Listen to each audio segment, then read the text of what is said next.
Good morning बच्चों आज हम जो टॉपिक चालू करने जा रहे हैं उसका नाम है ऑर्गेनिक केमिस्ट्री। तो ऑर्गेनिक केमिस्ट्री समझने से पहले मैंने आपके सामने एक वर्ड लिखा हुआ है, इंट्रोडक्शन। कौन समझाएगा पूरे हिंदुस्तान में?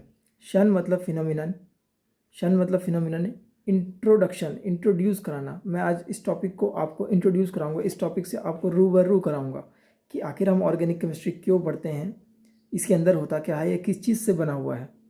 तो इसको पढ़ने से पहले हमारे मन में जो सबसे पहला सवाल आता है कि हम इसको क्यों पढ़ें।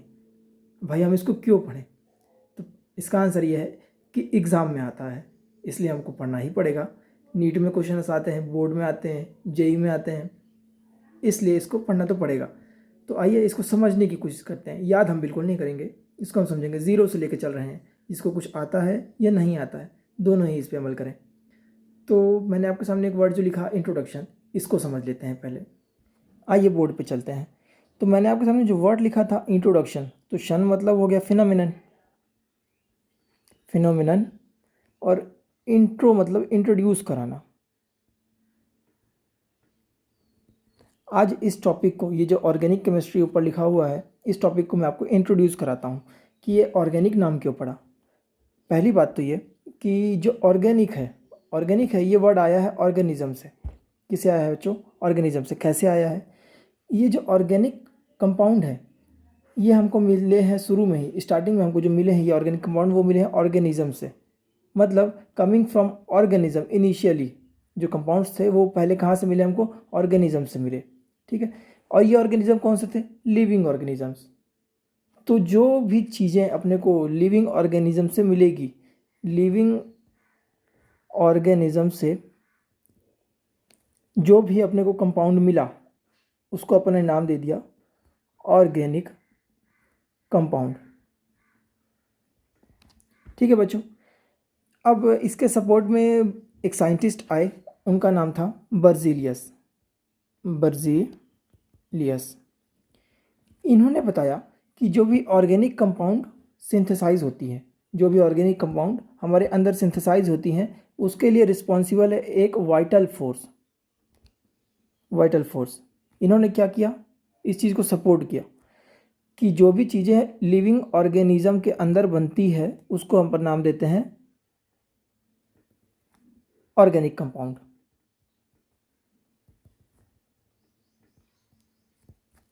किसने कहा? बर्जीलियस ने। इसको बनाने के लिए जो एक फोर्स रिस्पॉन्सिबल है, अंदरूनी फोर्स, उसको उन्होंने नाम दिया वाइटल फोर्स। तो इन्होंने ही इस वाइटल फोर्स से एक थ्योरी बना डाली, तो नाम दे दिया वाइटल फोर्स थ्योरी। इस थ्योरी में इन्होंने सिर्फ और सिर्फ हाइपोथेटिकल बात करी। इन्होंने बोला कि जो भी अपन ऑर्गेनिक कंपाउंड को देखे हैं, जो भी चीज़ अपन ऑर्गेनिक कंपाउंड देखे हैं, वो एक वाइटल फोर्स उसके लिए रिस्पॉन्सिबल है, उसको बनाने के लिए, उसको फॉर्म करने के लिए। लेकिन हम तो जानते हैं कि आज की डेट में ऐसा नहीं है। एक दूसरे साइंटिस्ट आए जिनका नाम था वोलर। वोलर इन्होंने क्या किया? इन्होंने पहला फर्स्ट ऑर्गेनिक कंपाउंड लैब में बना दिखा डाला, लैब में बना के दिखाया। क्या है उसका नाम? यूरिया। हम सब जानते हैं। किसने बनाया? वोलर ने। तो जब इन्होंने ऑर्गेनिक कंपाउंड यूरिया को लैब में सिंथेसाइज कर दिया तो बर्जीलियस का कॉन्सेप्ट तो फेल हो गया। बर्जीलियस ने क्या कहा था? बर्जीलियस ने कहा था कि ऑर्गेनिक कंपाउंड को सिंथेसाइज करने के लिए एक वाइटल, एक अंदरूनी फोर्स चाहिए जो कि सिर्फ और सिर्फ लिविंग में पॉसिबल है। लेकिन वोलर ने जब यूरिया को लैब में बना डाला तब ये बात क्लियर हो गई कि ऐसा नहीं है। तो ऑर्गेनिक कंपाउंड क्या है? कुछ साइंटिस्ट और भी आए, उन्होंने भी लैब में कुछ ना कुछ सिंथेसाइज किया। जैसे एक वोलर थे, उन्होंने यूरिया सिंथेसाइज किया। एक आए अपने कोलबे, नाम सुना होगा, कोलबे। इन्होंने क्या किया? इन्होंने एसिटिक एसिड को बना डाला। Acetic acid. बच्चों अभी सिर्फ ये मैं इंट्रोडक्शन दे रहा हूँ, इसमें हो सकता है क्वेश्चन ना आए, लेकिन ये समझना ज़रूरी है। क्यों? हम स्टार्टिंग बेसिक जीरो से लेकर चल रहे हैं कि ऑर्गेनिक केमिस्ट्री जो है शुरू कहाँ से होती है, हमको तो ये समझना है। तो दूसरे साइंटिस्ट जो आए कोलबे, इन्होंने एसिटिक एसिड को बना डाला। एक और साइंटिस्ट आए, उनका नाम था बर्थेलॉट। बर्थेलॉट इन्होंने क्या किया? इन्होंने मीथेन गैस को सिंथेसाइज कर डाला। मीथेन गैस बोले तो CH4 को सिंथेसाइज किया। कहाँ? लैब में। ठीक है बच्चों, तो जब इतनी चीज़ें क्या क्या, यूरिया, एसिटिक एसिड, मीथेन, ये 3 चीज़ जब लैब में सिंथेसाइज हो गई तो ये बात तो क्लियर हो गया कि भले ही वो रिएक्शंस लिविंग के अंदर होती हो, लेकिन हम इसको लैब में भी कर सकते हैं। लैब में कर सकते हैं मतलब इसके लिए कोई भी वाइटल फोर्स अपन रिस्पॉन्सिबल नहीं बोलेंगे, क्योंकि हम वो क्योंकि जो भी हम इन चीज़ों को बना पाए हैं ये बिना किसी वाइटल फोर्स के बनाए हैं, लैब में बनाए हैं, अपने से बनाए हैं। तो इसका मतलब ये है कि जो भी बर्जीलियस ने कहा वो चीज़ तो फेल हो गया। ठीक है, तो फिर ऑर्गेनिक केमिस्ट्री कहाँ से शुरू हुई, होता क्या है, तो हम इसकी मॉडर्न डेफिनेशन देखते हैं कि मॉडर्न डेफिनेशन ऑर्गेनिक केमिस्ट्री के बारे में क्या बोलता है, समझते हैं। तो मॉडर्न डेफिनेशन, बच्चों आप चाहे तो नोट्स भी बना सकते हैं, क्योंकि इतना प्रॉपर मैं लिखवाऊंगा कि आप इसको कहीं भी बोर्ड में भी लिख सकते हैं। ठीक है, आइए, तो मॉडर्न डेफिनेशन हमारी ये कहती है कि जो ऑर्गेनिक कंपाउंड है वो होते हैं कार्बन कंटेनिंग। अब इसको थोड़ा सा और डिफाइन करता हूँ। कार्बन कंटेनिंग मतलब ये हो सकते हैं हाइड्रोकार्बन्स और इन्हीं के डेरिवेटिव्स समझेंगे, एक एक चीज़ समझेंगे। हाइड्रोकार्बन किसी को कहते हैं, डेरिवेटिव्स किसे कहते हैं, कार्बन किसे कहते हैं, सब चीज़ समझेंगे। तो बच्चों कार्बन क्या होता है, पहले ये देखते हैं कि कार्बन क्या है आखिर। तो कार्बन जो है बच्चों, कार्बन आता है 4A ग्रुप, पीरियोडिक टेबल में 4th A ग्रुप में फर्स्ट मेंबर जो है वो कार्बन है। कार्बन की वैलेंसी जो है 4 होती है। कार्बन का साइज़ इतना परफेक्ट है, छोटा साइज़ होने के कारण वो अपने से 4 बॉन्ड बना सकता है, इसलिए इसकी वैलेंसी 4 है। और ये जो 4 बॉन्ड हैं ये किसी भी तरीके हो सकते हैं, हो सकता है सारे ही सिंगल बॉन्ड हो, ठीक है, हो सकता है 2 डबल बॉन्ड हो, कैसे, 2 मल्टीपल बॉन्ड, कौन सा वाला, डबल वाला, समझते हैं, देखते हैं, इसको भी देखते हैं कैसे है। या तो फिर एक हो सकता है एक ट्रिपल बॉन्ड हो, एक सिंगल बॉन्ड हो, 1 ट्रिपल एंड 1 डबल बॉन्ड। और एक अगला आता है कि भाई सिंगल हो गया चारों, एक हो गया 2 डबल बॉन्ड, एक हो गया एक ट्रिपल एक डबल बॉन्ड। एक केस अपने पास ये आता है कि दो मतलब कि 2 सिंगल हो एंड 1 डबल हो।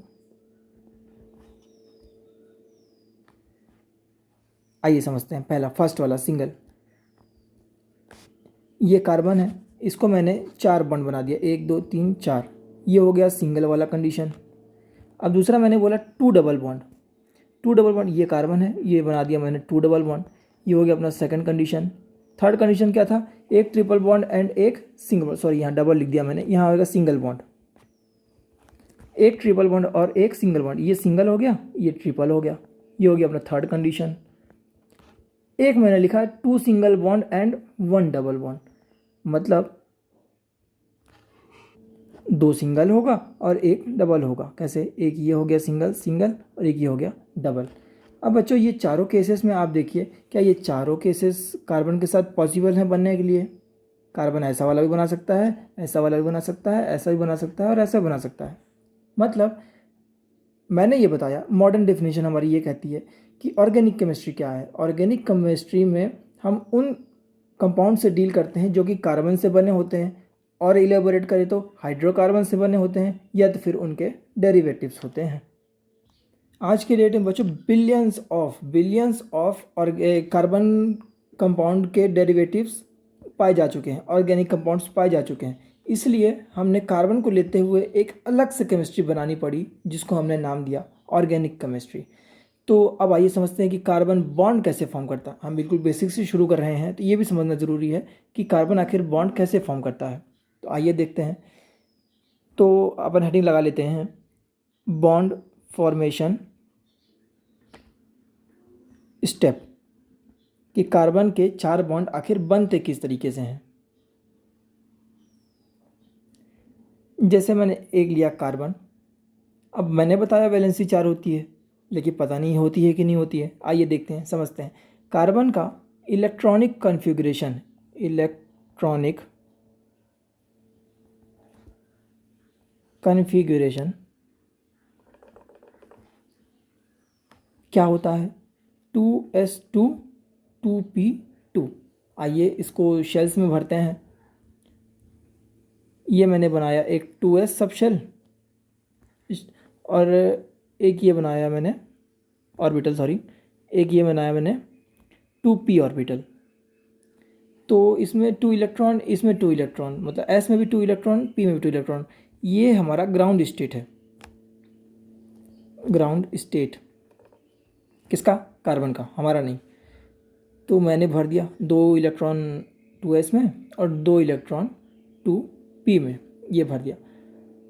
अब हम इस केस में अगर बॉन्ड फॉर्म करवाएंगे तो हमको इसको एक्साइट कराना पड़ेगा, मतलब एक स्टेप ऊपर चलना पड़ेगा। कैसे लिखते हैं? एक्साइटेड स्टेट किसकी? कार्बन की। तो ये मैंने बनाया 2s और ये मैंने बनाया 2p। अब जो 2s का एक इलेक्ट्रॉन था ये चला जाएगा आगे 2p वाले में, तो इधर एक ही रह गया, एक इधर था, एक इधर था, और जो 2s वाला एक इधर आ गया। तो अब क्या हमारी इसको बॉन्ड पेयर बनाना पड़ेगा, तब ना इसका कंप्लीट होएगा। तो जब हम इसका चारों में एक एक इलेक्ट्रॉन भरेंगे तो टोटल अपने को 4 इलेक्ट्रॉन भरना पड़ेगा। 4 इलेक्ट्रॉन भरना पड़ेगा, तो मतलब ये समझ आ गया कार्बन की वैलेंसी जो है कितनी निकल के आई? 4। ठीक है। और बच्चों कार्बन का साइज़ इतना परफेक्ट होता है, छोटा साइज़ के कारण ये मल्टीपल बॉन्ड्स भी बना सकता है और 4 बॉन्ड एक साथ बना सकता है। ठीक है। इसी चीज़ को लेते हुए हमने एक नया ब्रांच बना डाला केमिस्ट्री में, उसको नाम दिया ऑर्गेनिक केमिस्ट्री। चलिए आगे देखते हैं। अब थोड़ा सा बॉन्ड के बारे में समझ लेते हैं। हो सकता है आप लोग जानते हो, लेकिन जो नहीं जानते हैं उनके लिए है। समझते हैं क्या। जैसे मान लीजिए मैं बॉन्ड बनाता हूँ कार्बन का। कार्बन किसी भी एक एटम ए से अटैच है, तो ये जो सिंगल बॉन्ड बना, ये सिंगल बॉन्ड बच्चों हमेशा याद रखिएगा, ये सिंगल बॉन्ड होता है सिग्मा बॉन्ड। ठीक है। अब मैंने अगर इसके आगे फर्दर दूसरा बॉन्ड इनके बीच में लगा दिया, जैसे एक एग्जांपल और देखिए, सी सिंगल बॉन्ड तो था ही, ये कौन सा था? सिग्मा। अब मैंने एक और बॉन्ड लगा दिया, इधर कोई एटम अटैच है बी। अब मैं इस अगले वाले बॉन्ड को नाम दूंगा पाई। अब ये सिग्मा नहीं होगा, मतलब किसी भी कंपाउंड में जो सिग्मा बॉन्ड होता है किसी भी बॉन्ड में, तो फर्स्ट वाले बॉन्ड को ही अपन सिग्मा बोलते हैं, उसके आगे के आने वाले जो भी बॉन्ड्स हैं उसको अपन पाई बोलते हैं। जैसे मान लीजिए एक एग्जांपल मैं और लेता हूँ, जैसे ये कार्बन सी, ठीक है, ये अब बनाता है 1 2 3 बॉन्ड किसी भी एक और मान लीजिए कार्बन के साथ। ठीक है। तो अब मैं इसको क्या नाम दूंगा? पहला बॉन्ड मैंने बताया हमेशा सिग्मा सिग्मा होता है, अगला बॉन्ड पाई, फिर उसका अगला वाला बॉन्ड भी पाई। ठीक है। इसका मतलब ये हमको फिक्स हो गया आज कि पहला बॉन्ड जो बनेगा वो हमेशा सिग्मा होएगा, उसके आगे आने वाले जो भी बॉन्ड रहेंगे वो होंगे पाई बॉन्ड। अब एक डाउट ये उठता है मन में कि सर अगर मैं इसको इस तरीके से बॉन्ड बनाता हूँ, ये 2 बॉन्ड इधर बना दिया, एक बॉन्ड इधर बना दिया, तो मैं अभी आपको बताया हूँ कि पहला बॉन्ड बनने वाला सिग्मा होगा, उसके बाद वाला पाई होगा। पहला बॉन्ड बनने वाला सिग्मा होगा, उसके आगे वाला पाई होगा, इसके आगे तो है नहीं, इसलिए इसमें एक सिग्मा इधर एक सिग्मा इधर और दूसरा वाला इधर पाई। हो सकता है इधर कोई एटम एक्स अटैच हो, इधर कोई एटम वाई अटैच हो। ठीक है। तो अब हम जो इसका सिग्मा और पाई डिसाइड करते हैं वो एक एटम से दूसरे एटम के बीच करते हैं, एक एटम से दूसरे एटम के बीच करते हैं डिसाइड। ये नहीं कि ये ऐसा नहीं करेंगे, एग्जांपल और देता हूँ, ऐसा नहीं करेंगे कि ये डबल बॉन्ड था एक सिंगल था तो अपन इसको सिग्मा बोल दिया, इसको पाई बोल दिया, इसको पाई बोल दिया ना, ये गलत हो जाएगा। क्यों ऐसा हुआ? ऐसा इसलिए हुआ क्योंकि ये 2 डिफरेंट एटम से अटैच है, एक एक्स एक वाई। ठीक है। अगर मैं बोलता कि ये जो 3 बॉन्ड थे हमारे, कौन से वाले? देखिए कार्बन, एक बॉन्ड जो इधर था ये वाला मैं हटा करके कहाँ लिख देता हूँ, वापस इधर बना देता हूँ। 2 तो पहले से थे, एक इधर बना दिया, तो ये वाला तो अपना हट गया। ठीक है। अब ये जो बॉन्ड शिफ्ट हो गया इधर, लेकिन ये अटैच अब किससे है? सिर्फ और सिर्फ वाई से। अब मैं इसको बोलूँगा कि पहला बॉन्ड इसका जो है वो सिग्मा है, दूसरा पाई है और तीसरा भी पाई है। बच्चों इतना चीज़ समझ में आया? ये बेसिक चीज़ें हैं, हो सकता है लोगों को नहीं आती हूँ, लेकिन अब देख लिए तो क्लियर हो गया। तो स्टार्टिंग से हमने कहाँ से किया बच्चों? स्टार्टिंग हमने किया इंट्रोडक्शन से। इंट्रोडक्शन मतलब कि हमने समझा कि ऑर्गेनिक केमिस्ट्री क्या है, कहाँ से आई। तो हमको पता लगा कि लिविंग ऑर्गेनिज्म से आई। बर्जीलिया साइंटिस्ट आए, उन्होंने VFT दिया, वाइटल फोर्स थ्योरी। तो उनकी थ्योरी इसलिए फेल हो गई क्योंकि वोलर ने यूरिया को सिंथेसिस कर दिया था, कहाँ? लेबोरेटरी में। तो मतलब कोई भी अंदरूनी ताकत, अंदरूनी फोर्स नहीं लग रहा है कोई भी ऑर्गेनिक कंपाउंड को बनाने के लिए, क्योंकि लैब में बन गया। तो लैब में कहाँ अंदरूनी फोर्स, उसमें तो केमिकल रिएक्शंस हुई ना। तो फिर उसके आगे हमने समझा इसका मॉडर्न डेफिनेशन कि यार आखिर ऑर्गेनिक केमिस्ट्री क्या होनी चाहिए। फिर अगर VFT नहीं लगी तो क्या होनी चाहिए मॉडर्न डेफिनेशन। तो हमने ये समझा कि जो मॉडर्न डेफिनेशन कहती है कि ऑर्गेनिक कंपाउंड्स वो बने होते हैं कार्बन से। वो कार्बन कैसे होंगे? हाइड्रोकार्बन्स होंगे या तो फिर उनके डेरिवेटिव्स होंगे। ये हमको समझना बाकी है कि कार्बन, हाइड्रोकार्बन और उनके डेरिवेटिव्स में क्या फ़र्क है। आइए समझते हैं कि कार्बन, हाइड्रोकार्बन और उसके डेरिवेटिव्स किसको बोलते हैं।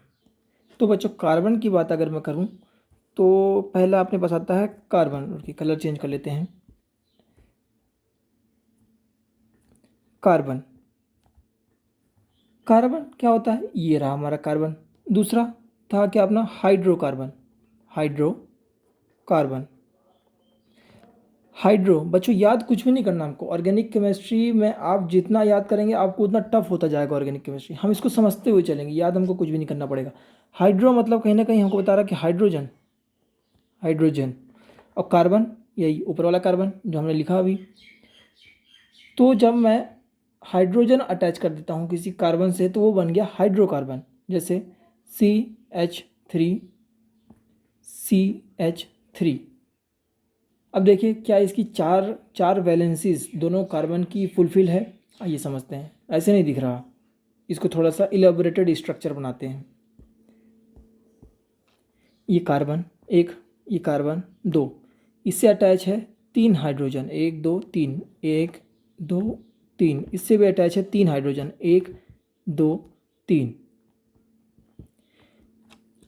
अब मैं आपसे अगर पूछता हूँ कि इसमें सिग्मा और पाई बॉन्ड आप बताइए, तो क्या हम बता सकते हैं? अब दो एटम्स के बीच का, एक एटम ये हो गया, एक एटम ये हो गया, इन दोनों के बीच का पहला बॉन्ड सिग्मा, दूसरा बॉन्ड है नहीं तो पाई नहीं बोलेंगे। इसके अब इस कार्बन और इस हाइड्रोजन के बीच का पहला बॉन्ड सिग्मा, दूसरा है नहीं। वैसे इधर sigma sigma sigma sigma sigma.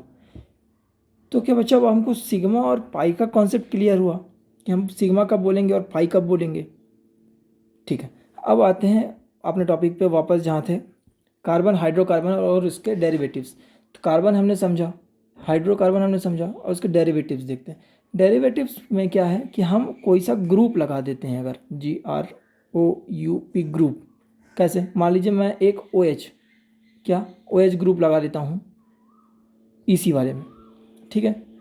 तो CH3 सिंगल बॉन्ड, CH2OH। आइए इसका इलेबोरेटेड स्ट्रक्चर देखते हैं कैसे। एक कार्बन अटैच है दूसरे कार्बन से, वो अटैच है OH से। इसके पास है 3 हाइड्रोजन, 1 2 3। इसके पास है 2 हाइड्रोजन, और ये हो गया हमारा OH ग्रुप, ठीक है। तो इसको हम कहेंगे हाइड्रोकार्बन डेरिवेटिव्स,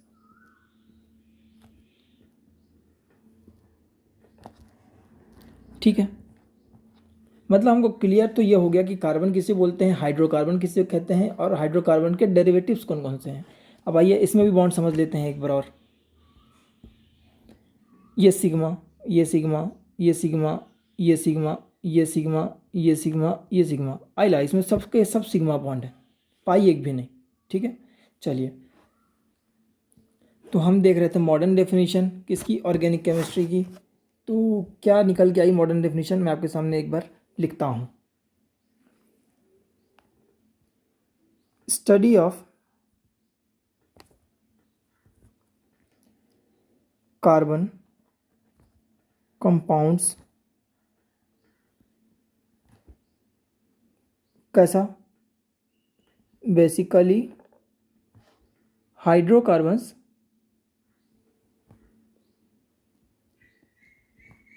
एंड देयर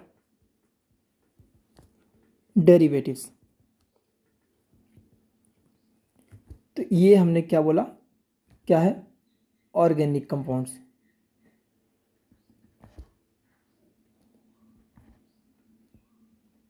कुछ एग्जांपल देख लेते हैं।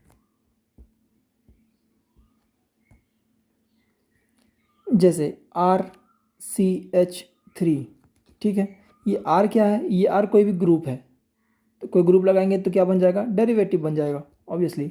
अगला एग्जांपल कोई लेता हूँ, CR, CH double bond CHR।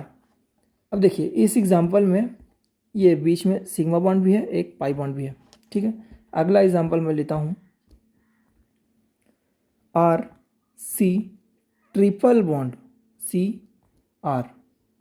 अब इस एग्जांपल में देखिए ये सिग्मा, ये सिग्मा। अब इस वाले में बात करें तो पहला सिग्मा, दूसरा पाई और तीसरा भी पाई, ठीक है।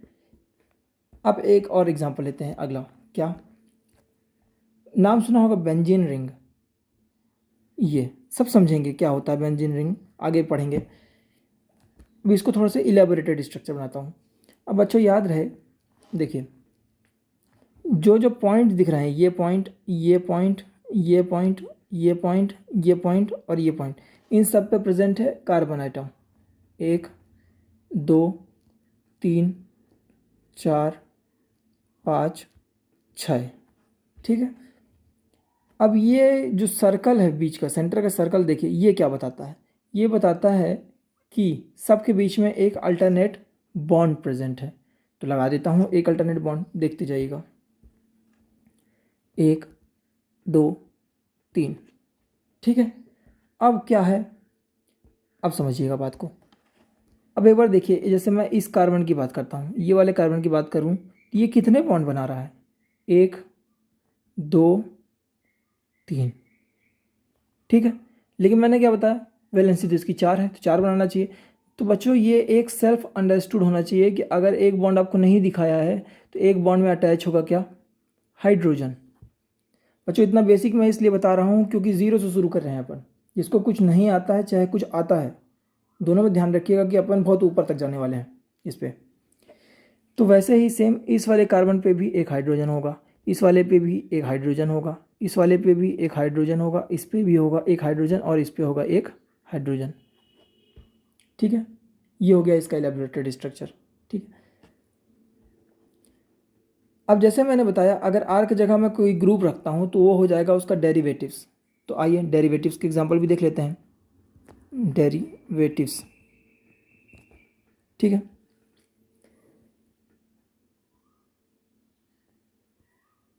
ये आर, ये लगा दिया मैंने एक हेलोजन ग्रुप, एक्स किसको बोलते हैं, एक्स बोलते हैं हेलोजन को। अब इधर आर की जगह क्या रखूँगा मैं, इधर आर की जगह रखूँगा कोई भी कार्बन चेन, कार्बन चेन। वो चेन एक कार्बन की भी हो सकती है और उससे ज़्यादा भी हो सकती है, लेकिन अटैच किससे है, एक किसी अनदर ग्रुप से। तो ये हो गया अपना डेरिवेटिव, ठीक है। एक एग्जांपल और लेता हूँ, ये आर तो लगा ही हुआ, एक लग गया ओ एच, ठीक है। ये वाला कौन सा एग्जांपल था, ये एग्जांपल जो हमने ऊपर लिया था वही एग्जांपल है। कौन सा वाला, ये वाला देखिए कैसे, ये ओ एच दिख रहा है, ये हो गया हमारा आर ग्रुप, ठीक है।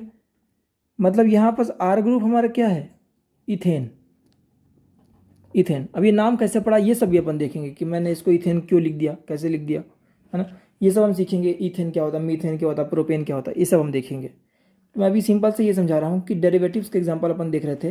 तो एक कोई कार्बन चेन के साथ मैं कोई ग्रुप लगा देता हूँ, जैसे हेलोजन ग्रुप लगाया था, हेलोजन ग्रुप लगाया था तो बन गया था एक डेरिवेटिव, और दूसरे में मैंने ओ एच ग्रुप लगाया था तो बन गया था एक डेरिवेटिव। एक और एग्जांपल लेता हूँ, जैसे एक आर है, मैंने लगा दिया एक aldehyde, C double bond O और ये एच, ये भी बन गया एक डेरिवेटिव, किसका, हाइड्रोकार्बन।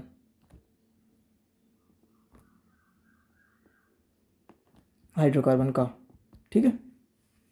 चलिए अब आगे चलते हैं थोड़ा सा। अब बच्चों कुछ ऐसे कंपाउंड्स भी हैं जो कि कार्बन रखने के बावजूद भी वो ऑर्गेनिक कंपाउंड्स में नहीं आते हैं। आइए एक दो एग्जांपल देख लेते हैं उसका भी। Not organic.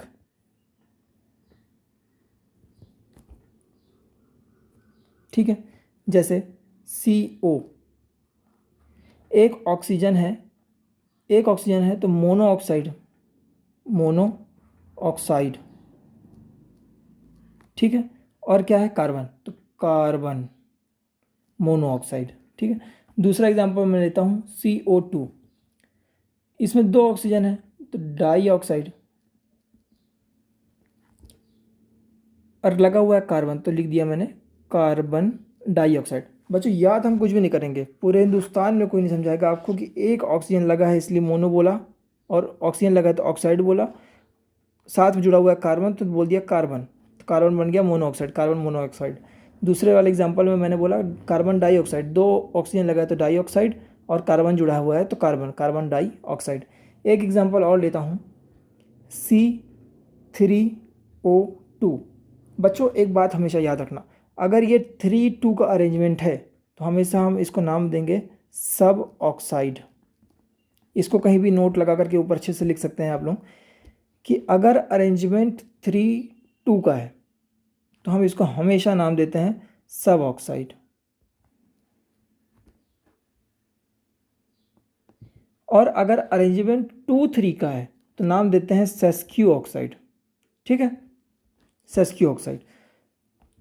अब एक और एग्जांपल लेता हूँ छोटा सा,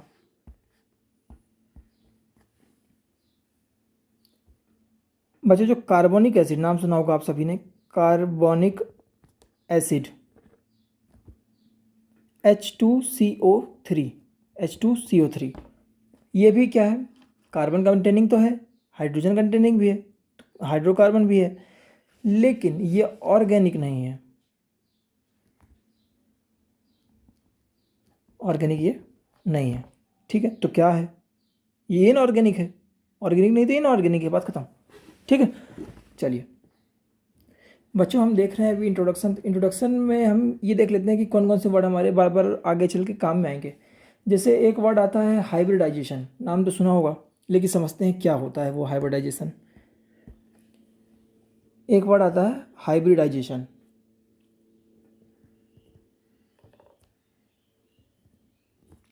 समझते हैं ये हाइब्रिडाइजेशन क्या है। हाइब्रिडाइजेशन बच्चों एक सिंपल समझने के लिए, हमारे समझने के लिए हाइपोथेटिकल कॉन्सेप्ट बनाया गया कि हम क्या समझ सके, किसी भी एटम का स्ट्रक्चर, मतलब ज्योमेट्रिकल स्ट्रक्चर हम समझ सकें और उसकी बॉन्ड समझ सकें, उसकी एनर्जी समझ सकें बॉन्ड की, उसके लिए एक हमने हाइपोथेटिकल कॉन्सेप्ट बनाया हाइब्रिडाइजेशन। इसमें क्या होता है, जैसे हम अभी कार्बन की बात करें तो कार्बन का एग्जांपल मैं ले लेता हूँ, जैसे कार्बन। ठीक है, अब जो कार्बन है इसके अंदर के एटॉमिक ऑर्बिटल्स किस जनरली जो सेंट्रल एटम होता है, जैसे मान लीजिए मैं CH4 का एग्जांपल लिया, तो इसका मैंने एग्जांपल आप लोगों को बताया था क्या, मतलब इसके इलेबोरेटेड स्ट्रक्चर बताया था क्या, CH और फिर से H, 1 2 3 4, ये CH4 था। अब इस CH4 की बात करूँ तो हाइब्रिडाइजेशन जब पढ़ रहे हैं अपन तो इंटरमिक्सिंग होती है एटॉमिक ऑर्बिटल्स की। वो एटॉमिक ऑर्बिटल्स किसके होंगे, जनरली सेंट्रल एटम, ये हमारा है सेंट्रल एटम, इसके ही एटॉमिक ऑर्बिटल्स की इंटरमिक्सिंग होगी। हाइब्रिडाइजेशन कॉन्सेप्ट ये बोलता है, क्या बोलता है, सेंट्रल एटम के एटॉमिक ऑर्बिटल्स की इंटरमिक्सिंग से जो भी डिफरेंट शेप या डिफरेंट एनर्जीज के ऑर्बिटल्स होते हैं वो सब मिल करके उतने ही नंबर में एक नए और सेम एनर्जी के और सेम स्ट्रक्चर सेम शेप के ऑर्बिटल्स देते हैं। क्या बोला मैं, फिर से रिपीट करता हूँ, इस बार लिखते हुए रिपीट करता हूँ। देखिए मैंने ये बोला कि हाइब्रिडाइजेशन कॉन्सेप्ट हमको ये बताता है कि जो भी सेंट्रल एटम है, सेंट्रल एटम दिख गया, सेंट्रल एटम के जो भी एटॉमिक ऑर्बिटल्स है, वो एटॉमिक ऑर्बिटल्स हो सकता है आपके डिफरेंट शेप के हों, डिफरेंट एनर्जी के हों,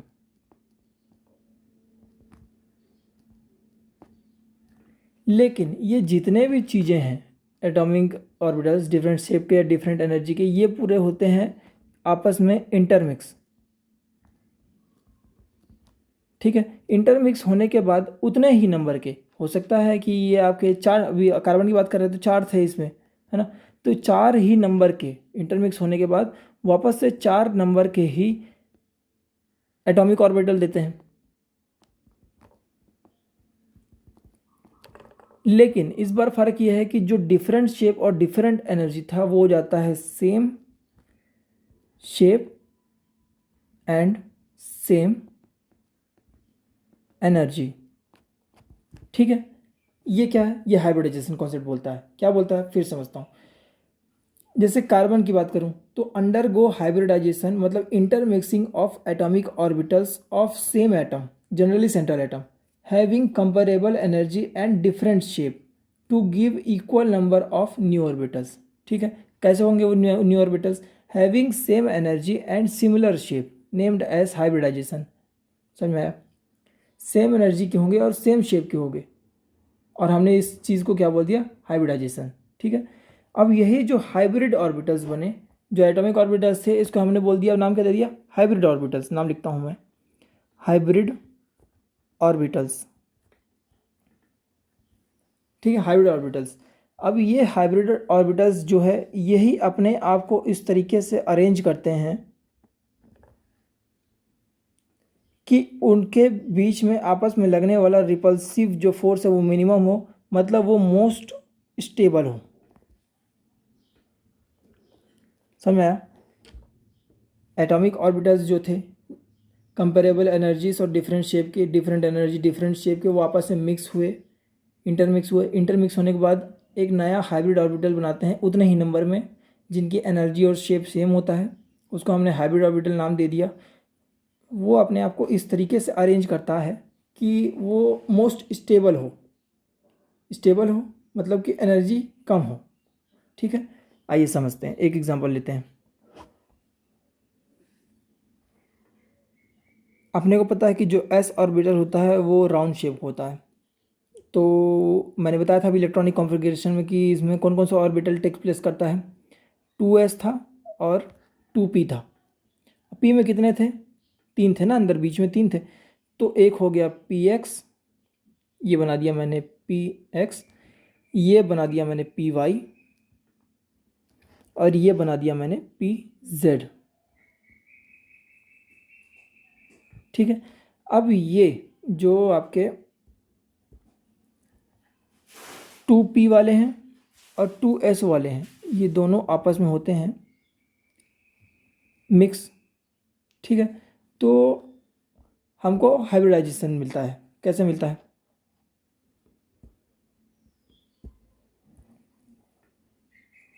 अगर sp की बात करूँ मैं, sp मतलब जो 2s वाला वो मिला, ठीक है, और px वाला वो मिला। अब px वाला जब मिला, ये अपना px था, ठीक है, अब ये मिलेंगे कैसे, मिलेगा कैसे, ऐसा मिला, ये था,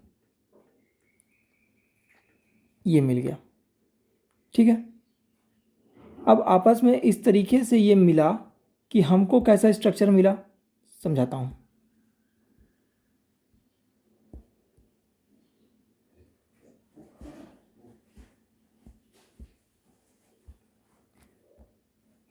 इस तरीके से मिक्स हुआ कि हमको ये ऐसा, अब इसको मैंने कैसे बनाया समझाता हूँ। ये दो हमको इस तरीके का हाइब्रिड ऑर्बिटल मिल गया। पहले कैसा था, ये दो ऐसा मिल गया, पहले कैसा था, एक ऐसा था और एक ऐसा था। ठीक है, लेकिन अभी कैसा मिला, इधर का लोब बड़ा है और इधर का लोब छोटा सा है। ठीक है, इधर का लोब छोटा है और इधर का लोब बड़ा है, इस तरीके का मिला। अब ये जब आपस में मीट हुए तो ये वाला स्ट्रक्चर हमको मिला।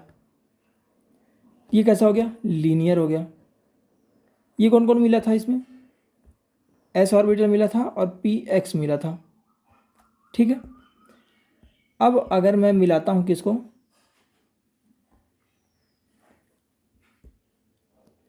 अब मैं मिलाता हूँ एस वाले को, पी एक्स वाले को और पी वाई वाले को। ठीक है, तो वो तीन ऑर्बिटल में मिलाया तो मेरे को क्या क्या मिलेगा इस बार, तीनों हाइब्रिड ऑर्बिटल मिलेंगे।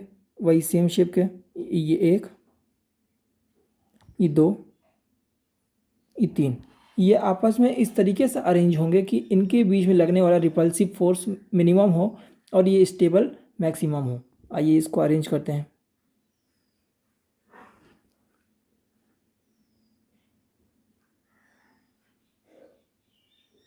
ये मतलब इनके बीच में जो एंगल है, ये एंगल कितना कितना है, 120 डिग्री, 120 डिग्री, 120 डिग्री, ठीक है। और ये कैसा दिख रहा है, त्रिकोण टाइप का दिख रहा है, तो ट्राइगोनल, एक ही प्लेन में है तो प्लेनर, ये हमने नाम दे दिया इसका स्ट्रक्चर का, ठीक है। अब एक प्लेन में क्यों है, क्योंकि हमने तो एक्स और वाई को लिया था सिर्फ, तो अगर मैं ये एक मैंने प्लेन बनाया, ठीक है, ये वाली इसकी एक्स एक्सिस, ये वाली इसकी वाई एक्सिस, तो जब मैंने पी एक्स लिया और सिर्फ पी वाई लिया तो क्या ये एक ही प्लेन में आएंगे, इस तरीके से कुछ आगे। अगर मैं पी जेड लेता, पी जेड लेता तो ये कहीं ना कहीं एक ठो ऊपर भी आता, ऐसा करके 3D स्ट्रक्चर, वो आगे लूँगा, समझाता हूँ कैसे। देखिए, तो ये समझ में आया। पहले हमने क्या क्या मिलाया,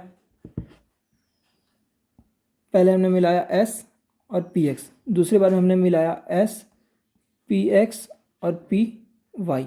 अब हम मिलाते हैं S, P x, P Y, P Z, सब मिलाते हैं। आइए देखते हैं। एस एक हो गया, पी एक्स एक हो गया, पी वाई और एक हो गया हमारा पी जेड।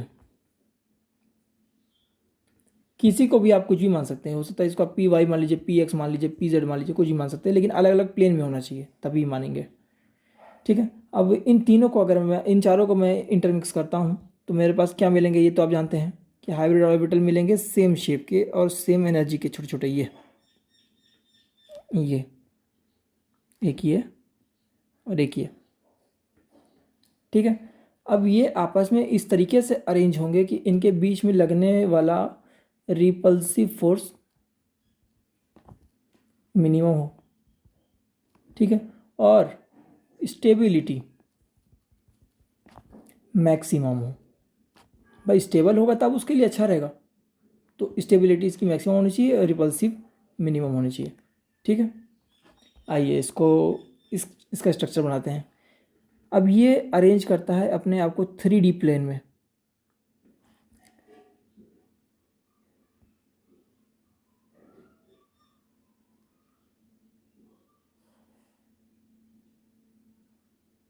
ये देखिए। अब ये एक प्लेन का नहीं रह गया, अब ये हो गया बाहर भी आ गया प्लेन के, दिख रहा है बाहर आ गया प्लेन के, ऊपर उठ गया। ये एक्स वाई प्लेन जो था, एक्स एक्सिस वाला, और ये हो गया वाई एक्सिस वाला। अभी इसके ऊपर भी ये निकल के आ गया ये वाले प्लेन में, ये जेड प्लेन, दिख गया। अब इनके बीच का जो एंगल होगा, इस बार जो इनके बीच का एंगल है वो हो जाएगा 109 डिग्री 28 मिनट, ठीक है। और ये एंगल सारे के बीच में, इसके बीच में भी, इसके बीच में भी, इसके बीच, सब के बीच में होंगे, ठीक है, 109 डिग्री 28 मिनट। अभी इस शेप को अपन नाम देते हैं टेट्राहेड्रल, टेट्राहेड्रल ज्योमेट्री, ठीक है। ये कौन कौन से प्लेन में हुआ, ये एक्स वाई और जेड प्लेन में है, तीनों प्लेन में, ठीक है। ये वाला कौन से प्लेन में था, ट्राइगोनल प्लेनर, ये था एक्स और वाई प्लेन में, ठीक है। ये लीनियर वाला किस में था, सिर्फ एक्स वाले में था, ठीक है। अब आइए आगे देखते हैं। अब हम ये समझते हैं कि किसी भी मॉलिक्यूल की अगर ज्योमेट्री हमको डिसाइड करनी हो तो हम किस तरीके से डिसाइड करेंगे। तो मॉलिक्यूलर ज्योमेट्री अगर डिसाइड करना है तो हम इंक्लूड करेंगे सिर्फ और सिर्फ सिग्मा बॉन्ड को और सेंट्रल एटम के ही लोन पेयर को। मैंने इसमें क्या मिस किया, पाई बॉन्ड मैंने मिस कर दिया, पाई बॉन्ड। मतलब ये जो पाई बॉन्ड है ये मॉलिक्यूलर ज्योमेट्री में रोल प्ले नहीं करेगा, ठीक है। तो मॉलिक्यूलर ज्योमेट्री डिसाइड करने के लिए हम क्या क्या देखेंगे, सिग्मा बॉन्ड देखेंगे और लोन पेयर देखेंगे। आइए समझते हैं कैसे। लोन पेयर क्या होता है, मैं पहले वो समझाता हूँ। किसी भी एटम में जैसे ये ऑक्सीजन मान लेता हूँ, ठीक, किसी भी एटम में अगर उसके आउटर मोस्ट ऑर्बिटल में 2 इलेक्ट्रॉन खाली पड़े हों जो किसी के साथ बॉन्ड ना बनाए, ठीक है, तो वो होता है लोन पेयर।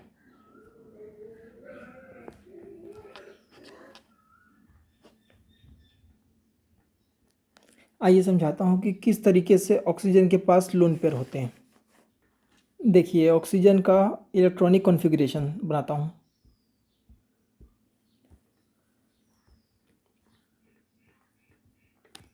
ऑक्सीजन कौन से नंबर पे आता है, इसके लिए हमको याद होनी चाहिए पीरियोडिक टेबल।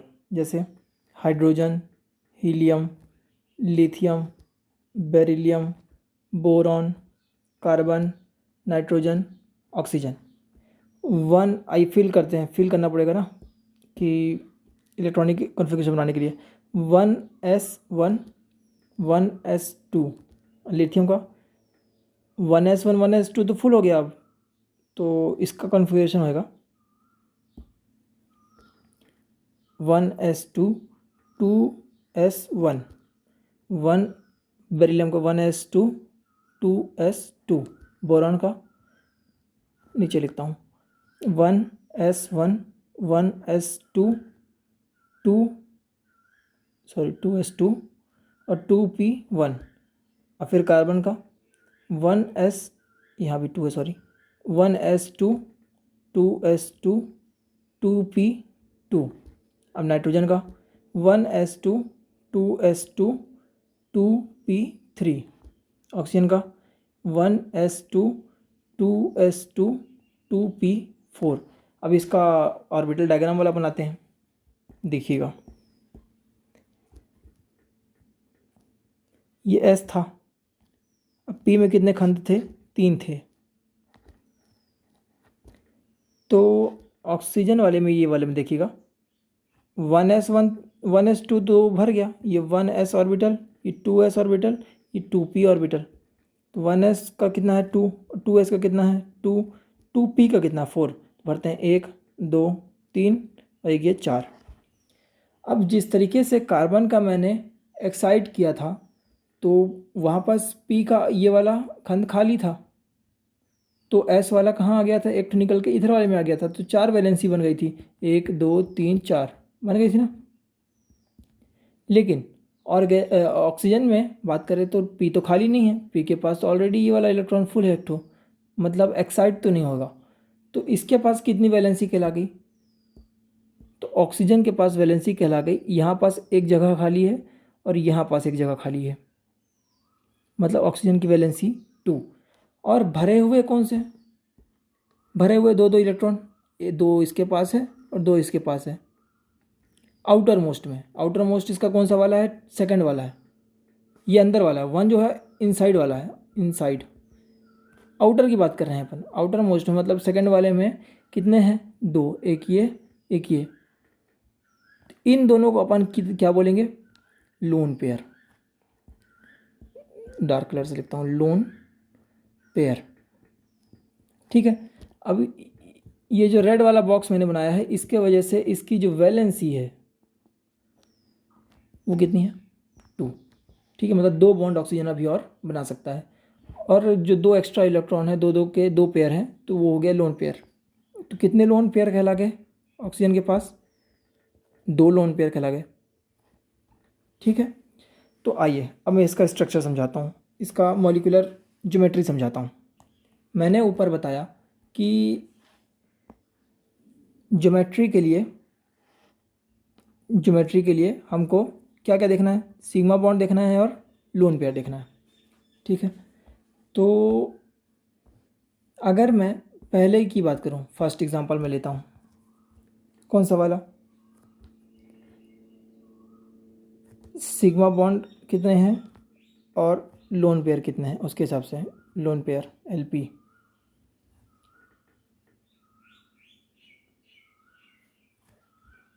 अगर मेरे पास सिग्मा बॉन्ड का नंबर है 2, ठीक है, और लोन पेयर 0 है, तो टोटल कितने आ गए मेरे पास? टोटल हो गए 2। तो हाइब्रिडाइजेशन क्या होगा? हाइब्रिडाइजेशन क्या होगा? S P, S P hybridization. तो ज्योमेट्रिकल मॉलिक्यूलर स्ट्रक्चर क्या होगा? लीनियर। एस पी वाला केस याद है ऊपर का? हाँ, वही वाला सेम एस पी।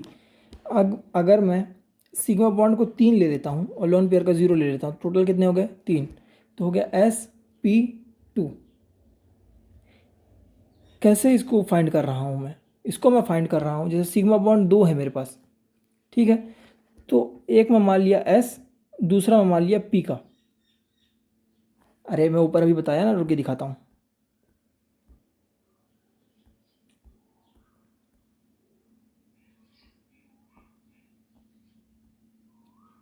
ये देखिए, एस पी जब बोल रहा हूँ तो एक एस का था और एक पी का था, दिख गया?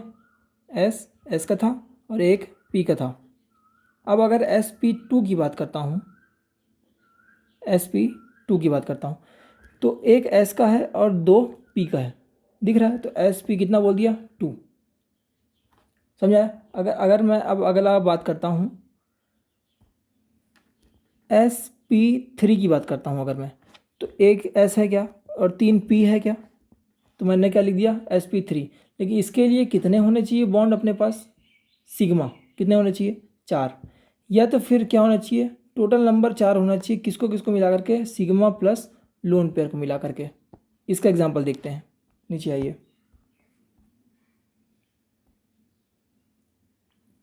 तो 2 का मैंने बताया, 3 का मैंने बताया। अब अगर मैं सिग्मा बॉन्ड का नंबर 2 लेता हूँ और लोन पेयर का नंबर 1 लेता हूँ, तो कितना आ गया टोटल? 3। तो इसको भी मैं क्या बोलूँगा? sp2 बोलूँगा। अब समझ में आ रहा है कुछ? अगला एग्जांपल मैं लेता हूँ, यहाँ पास मैंने ले लिया 3 और एक मैंने ले लिया लोन पेयर, ये एक मैंने ले लिया लोन पेयर, टोटल कितना हो गया? 4। तो एक एस का और पी 3 ठो। तो कैसे माना? एस और यहाँ पर कौन कौन से पी हैं? P x, P Y, P z, ठीक है, तीनों पी आ गए। ये कौन सा केस था? टेट्राहेड्रल, टेट्राहेड्रल केस, ठीक है। अब अगर मैं 4 सिग्मा बॉन्ड पूरा ले लेता हूँ, लोन पेयर 0 ले लेता हूँ, तो भी क्या होगा? टोटल 4। कौन सा structure? sp3, same case tetrahedral, ठीक है। और अगर एक कंडीशन ये बनती है कि मेरे पास दो सिग्मा बॉन्ड है और 2 लोन पेयर है, टोटल तो भी कितना बन गया? 4। फिर भी कौन सा केस आ गया? ये वाला, sp3 वाला, ठीक है। लेकिन इस बार जो शेप है, कौन सा है? शेप जो है इस केस में हो जाएगा वी शेप, और इस केस में हो जाएगा टेट्राहेड्रल नहीं, इस केस में हो जाएगा पिरामिडल शेप, पिरामिड। कैसे? समझाता हूँ। टेट्राहेड्रल याद है क्या? जब हम हाइब्रिडाइजेशन बोलते हैं तो लोन पेयर की गिनती करते हैं, लेकिन जब हम शेप की बात करते हैं तब हम सिग्मा बॉन्ड को देख के प्रायोरिटी देते हैं, ठीक है। टेट्राहेड्रल अगर मैं बोल रहा हूँ तो इसमें 4 के 4 बॉन्ड होने चाहिए। मतलब कौन सा केस होना चाहिए? ये वाला केस होना चाहिए, तब मेरे पास बनेगा ये वाला स्ट्रक्चर, ये वाला, ठीक है। अगर मैं कौन सा केस लेता हूँ? पिरामिड वाला। पिरामिड वाला कौन सा केस था? ये वाला था। ये वाला क्यों था? सिग्मा बॉन्ड 3 है, लोन पेयर 1 है। स्ट्रक्चर की जब मैं बात करूँगा तो मैं इस 3 से डिसाइड करूँगा, ना कि इस 1 से, ठीक है। पिरामिड वाला कौन सा केस था? ये थर्ड वाला केस था। इसमें पिरामिडल, इन तीनों को आप ऊपर नीचे कर लीजिएगा अपने हिसाब से। पिरामिडल की बात करता हूँ तो लोन पेयर तो ये रह गया ऊपर, ये, ठीक है। लेकिन स्ट्रक्चर में कौन कौन आएगा? एक ये, एक ये, एक ये, 3 बॉन्ड आएंगे। तो क्या ये एक ऐसा पिरामिड टाइप का दिख रहा है? पिरामिड टाइप का दिख रहा है ना, ये पिरामिड जैसा दिख रहा है, दिख रहा है, इसलिए मैंने इसको पिरामिडल शेप बोला। फिर से मैं इसको मिटा करके बना देता हूँ।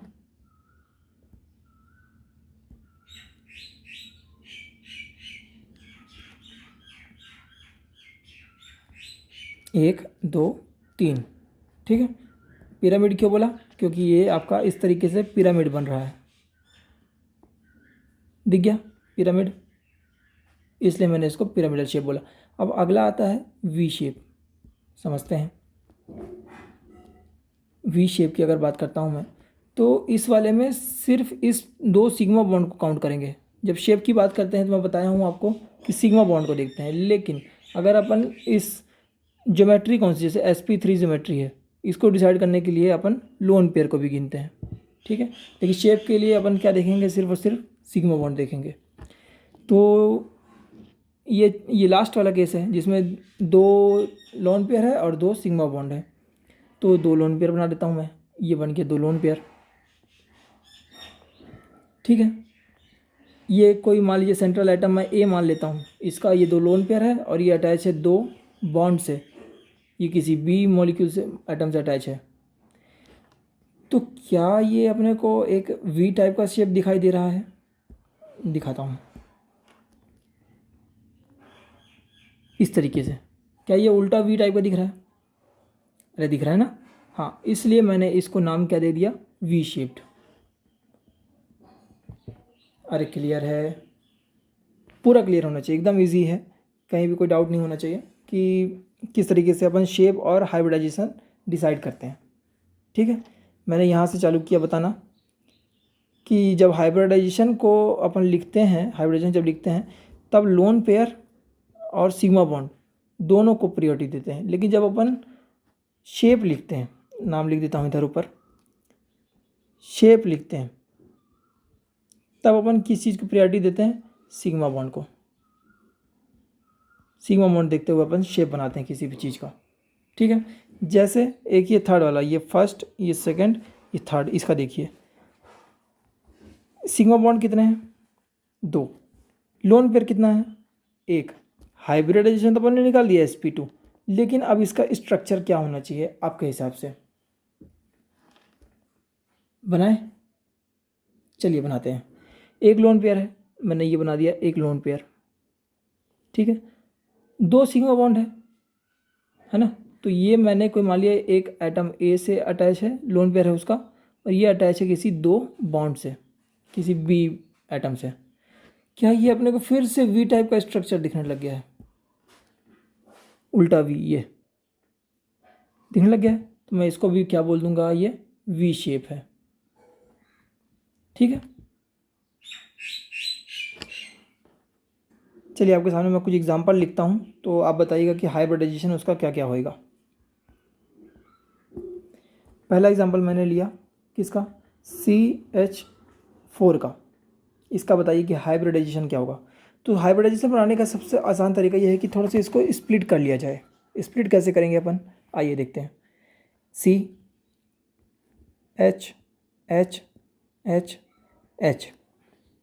ठीक है। सिग्मा बॉन्ड है सारे के सारे, 1 2 3 4, ठीक है। 4 सिग्मा बॉन्ड है, मतलब sp3 कैसे आया, एक s, एक px, एक py, एक pz, मतलब p कितने हैं 3, एक कितना है x, तो sp3, ठीक है। हाइब्रिडाइजेशन तो अपने को मिल गया। अब इसका स्ट्रक्चर क्या होगा, पूरे के पूरे सिग्मा बॉन्ड है, तो ऑब्वियस सी बात थी टेट्राहेड्रल होगा, टेट्राहेड्रल। समझ में आ रहा है? चलिए सेकंड एग्जांपल लेते हैं, BCl3। इसका मेरे को बताइए आप, हाइब्रिडाइजेशन क्या होगा और स्ट्रक्चर क्या होगा। स्प्लिट कर लीजिए वैसे ही। सेंट्रल एटम क्या है, बोरॉन, अटैच कितने से है, 3 क्लोरीन से है, दिख गया। तो इसका हाइब्रिडाइजेशन क्या होगा, sp2, अरे दिख गया sp2। कैसा शेप है ये, क्या ये अपना प्लेनर वाला है, ट्राइगोनल प्लेनर, लिख देता हूँ ट्राइगोनल प्लेनर। ये इसका क्या है, शेप, ज्योमेट्री क्या है, हाइब्रिडाइजेशन क्या है, sp2। एक एग्जांपल और लेता हूँ,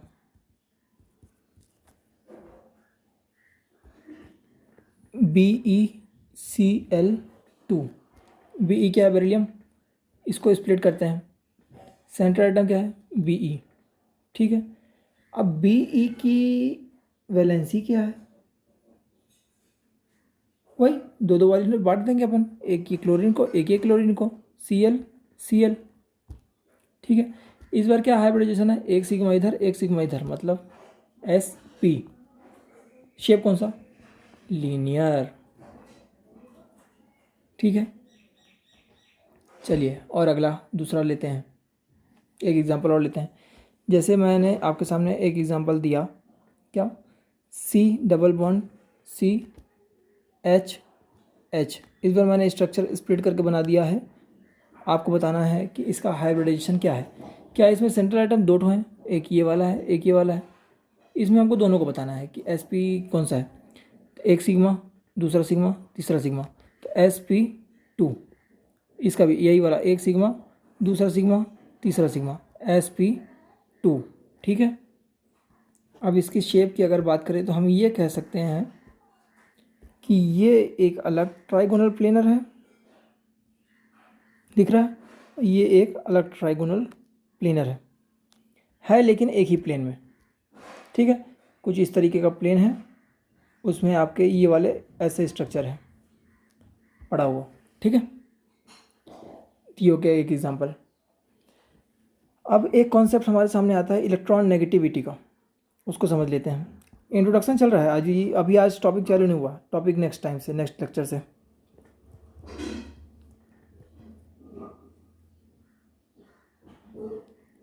इलेक्ट्रोनेगेटिविटी,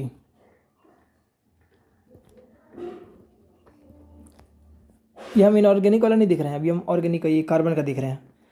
तो कार्बन का अगर बात करें, कई बार हमारे पास केस ये आता है कि कार्बन का जो हाइब्रिडाइजेशन वो कुछ भी हो सकता है, sp3 भी हो सकता है, sp2 भी हो सकता है, sp भी हो सकता है, डिपेंड करता है कि वो कौन से एटम से अटैच है, ठीक है।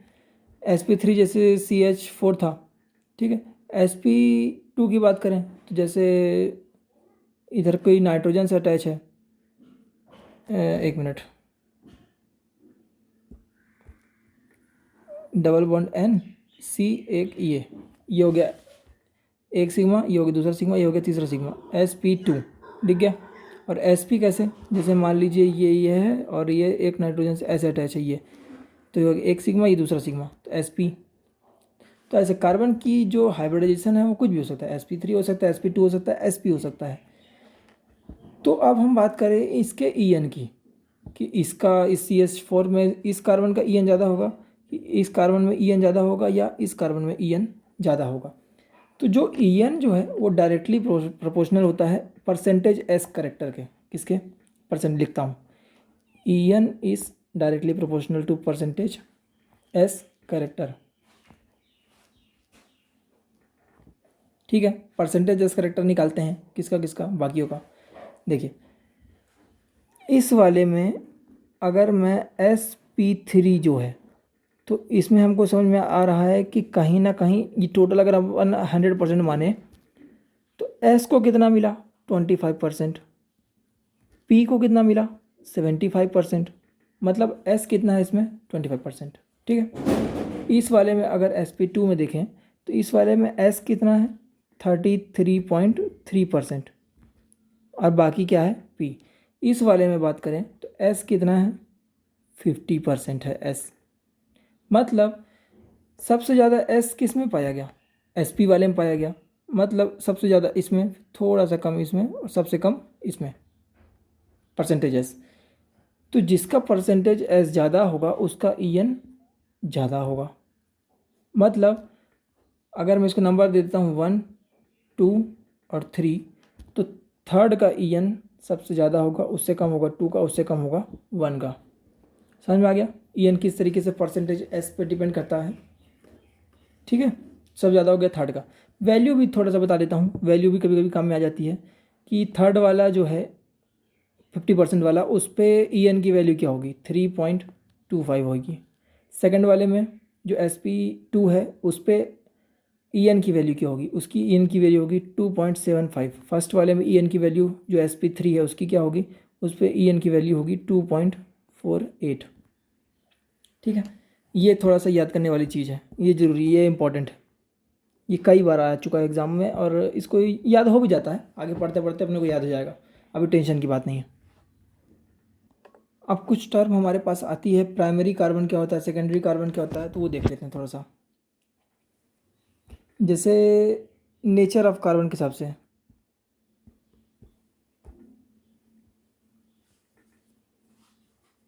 नेचर ऑफ कार्बन,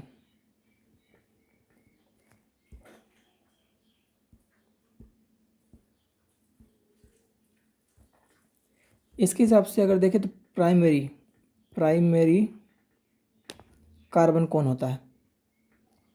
ठीक है, जब कोई एक कार्बन किसी एक कार्बन से अटैच हो या तो फिर कोई भी कार्बन से अटैच ना हो। क्या समझ में आया, कोई कार्बन किसी एक कार्बन से अटैच हो या किसी भी कार्बन से अटैच ना हो, तब हम उसको बोलेंगे प्राइमरी कार्बन। जैसे एग्जांपल, ये जो कार्बन है ये अटैच है एक कार्बन से, तो इसको मैंने बोल दिया प्राइमरी कार्बन। या तो फिर ये सिर्फ कार्बन है, ये किसी भी कार्बन से अटैच नहीं है, यहाँ हाइड्रोजन है, तो ये भी क्या हो गया, प्राइमरी कार्बन। सेकेंडरी कार्बन क्या होता है, तो सेकेंडरी कार्बन जब एक कार्बन दो कार्बन से अटैच हो, किसे, दो कार्बन से, तब हम इसको बोलते हैं सेकेंडरी कार्बन। वैसे ही टर्शरी कार्बन किसको बोलते हैं, टर्शरी कार्बन तब बोलेंगे हम जब एक सेंट्रल कार्बन एटम अटैच हो तीन कार्बन एटम से, इसको बोलेंगे अपन 3 डिग्री बोले तो टर्शरी कार्बन। अब क्वाटरनरी क्या होता है, क्वाटरनरी कार्बन एटम जब एक सेंट्रल कार्बन एटम अटैच होता है चार कार्बन एटम से, चार डिफरेंट कार्बन एटम से, ये हो जाता है 4 डिग्री, तो बोले तो क्वाटरनरी कार्बन एटम। अब इसी तरीके से वर्ड आते हैं हमारे पास प्राइमरी हाइड्रोजन, सेकेंडरी हाइड्रोजन और टर्शरी हाइड्रोजन। ये किसको बोलते हैं, जब कोई हाइड्रोजन प्राइमरी कार्बन से अटैच हो तो उस हाइड्रोजन को बोलते हैं प्राइमरी हाइड्रोजन। प्राइमरी कार्बन में बताया था वो कार्बन जो एक कार्बन से या तो फिर कोई भी कार्बन से अटैच ना हो। तो ये कार्बन हो गया, ये एक कार्बन हो गया, इससे अटैच्ड हाइड्रोजन ये है हमारा प्राइमरी हाइड्रोजन। ठीक है, अब सेकेंडरी हाइड्रोजन क्या होता है, सेकेंडरी हाइड्रोजन वो होता है जो कि सेकेंडरी कार्बन से अटैच होता है। सेकेंडरी कार्बन, ये सेंट्रल एटम का कार्बन ये अटैच है दो कार्बन से, तो ये हो गया सेकेंडरी कार्बन। एक मिनट, सेकेंडरी कार्बन, अब देखिए इस सेकेंडरी कार्बन से कितने हाइड्रोजन अटैच होंगे, चार वैलेंसी होती है तो दो हाइड्रोजन अटैच होंगे, एक इधर एक इधर। अब ये जो दोनों हाइड्रोजन है ये है आपके सेकेंडरी हाइड्रोजन। अरे क्या इतना समझ में आ रहा है, ठीक है ना। अब आता है अपने पास एक टर्म क्वाटरनरी टर्शरी हाइड्रोजन।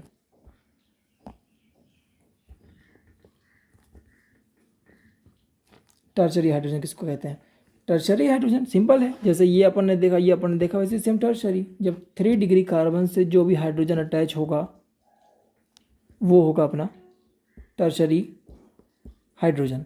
इस सेंट्रल एटम की वैलेंसी कितनी, 4, कितनी कंप्लीट हो चुकी है, 1 2 3, एक बची तो एक पे क्या होगा, हाइड्रोजन। इस हाइड्रोजन को अपन बोलेंगे टर्शरी हाइड्रोजन। अब बताइए क्या क्वाटरनरी हाइड्रोजन पॉसिबल है, सोचिए ज़रा, पॉसिबल है, बनाते हैं, चलिए आइए स्ट्रक्चर बनाते हैं। मतलब क्वाटरनरी कार्बन से हाइड्रोजन अटैच होना चाहिए, तो क्वाटरनरी कार्बन ये हो गया क्वाटरनरी कार्बन, कौन सा वाला, ये सेंट्रल वाला। क्या इसकी चारों वैलेंसी कंप्लीट हो गई है, 1 2 3 4, हाँ हो गई है, मतलब इसमें फर्दर कोई भी हाइड्रोजन अटैच नहीं होगा, इसलिए क्वाटरनरी हाइड्रोजन नहीं होता। ठीक है, अब इसी तरीके से जैसे हाइड्रोजन का देखा हमने, कार्बन का देखा हमने, वैसे ही नाइट्रोजन का भी होता है। तो समझते हैं, प्राइमरी अमीन किसे कहते हैं, जब एक नाइट्रोजन एक कार्बन से अटैच होता है तब उसको बोलते हैं अपन प्राइमरी अमाइन। कैसे? ये NH2 ग्रुप है, ये अटैच है एक कार्बन से, तो ये हो गया हमारा प्राइमरी अमाइन। अगर ये सेकेंडरी अमाइन की बात करते हैं अपन, तो जो अमाइन ग्रुप है NH ग्रुप हो जाएगा, यहाँ पर अटैच हो जाएगा दो कार्बन से, ये हो गया secondary amine. Secondary tertiary amine की बात करता हूँ, तो जो अमाइन है N, ये अटैच हो जाएगा 3 कार्बन से। अरे क्लियर है? ये हो गया प्राइमरी अमाइन, ये हो गया सेकेंडरी अमाइन, ये हो गया टर्शरी अमाइन। ठीक है। अब मैं आपको एक क्वेश्चन देता हूँ, उसमें मेरे को आप बताइए कि इसमें कितने सिग्मा बॉन्ड अवेलेबल है। ठीक है। और कार्बन कार्बन के बीच में कितने सिग्मा बॉन्ड है। और एक क्वेश्चन इसमें ये रहेगा कि कितने आपके sp3 कार्बन है, sp3 कार्बन कितने हैं। ठीक है, क्वेश्चन समझते हैं पहले क्या है।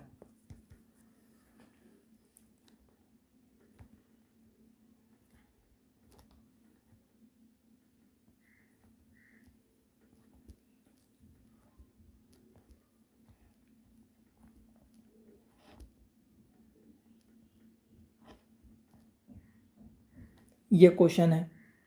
अब इसमें आपको बताना है कि सिग्मा बॉन्ड कितने हैं। ठीक है, sp3 sp3 कार्बन कितने हैं। ठीक है, और sp3 sp मतलब sp3 और sp3 और s ये कितने हैं। एक मैं बताता हूँ, उसके बाद आप बताइएगा। सिग्मा बॉन्ड की बात करना है पहले अगर, तो हमको पहले इसका एक इलेबोरेटेड स्ट्रक्चर बनाना पड़ेगा कि इसमें कितने हाइड्रोजन अटैच हैं, तब ना हमको पता चलेगा कि कितने सिग्मा बॉन्ड है। तो आइए इसको इलेबोरेट करते हैं स्ट्रक्चर को। 1 2 3 4 हो गया, H H H, इसमें 1 2 H H, 1 2 3 है तो एक ही H, 1 2 3 H H H, 4 इधर कंप्लीटेड है, 1 2 3 H H H, इधर 1 2 3 H H H H H H, 1 2 3 H H H H H और H। देखिए आइए आप काउंट करते हैं,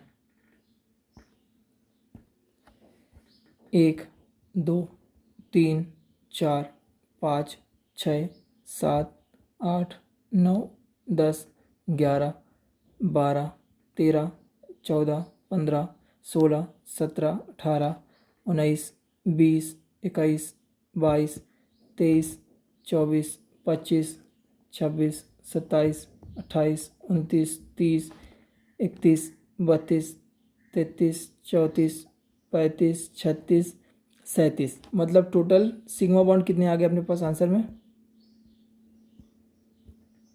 37।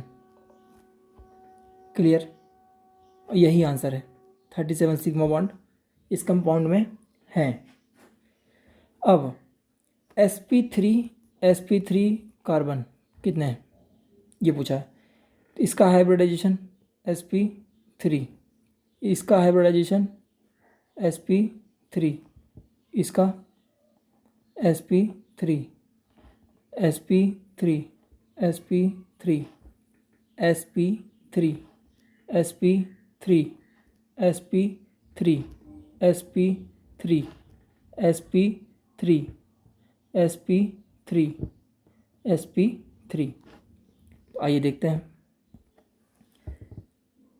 1 2 3 4 5 6 7 8 9 10 11, मतलब sp3 कितने हैं, आंसर लिख देते हैं अपन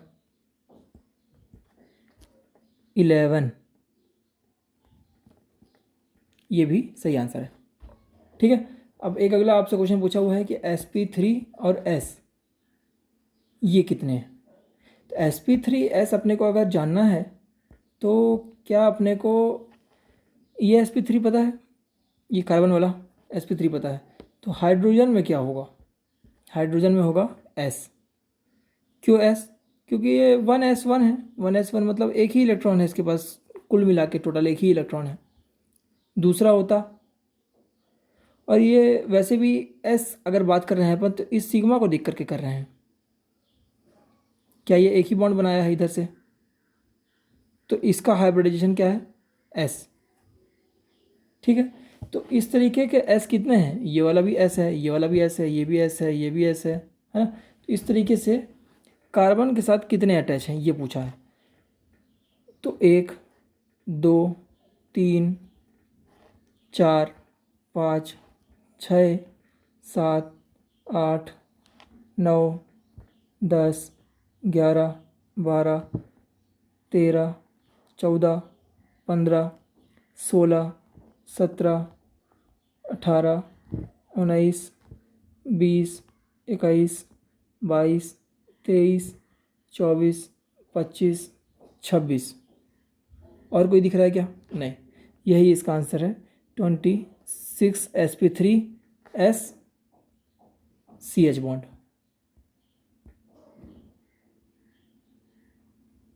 CH बॉन्ड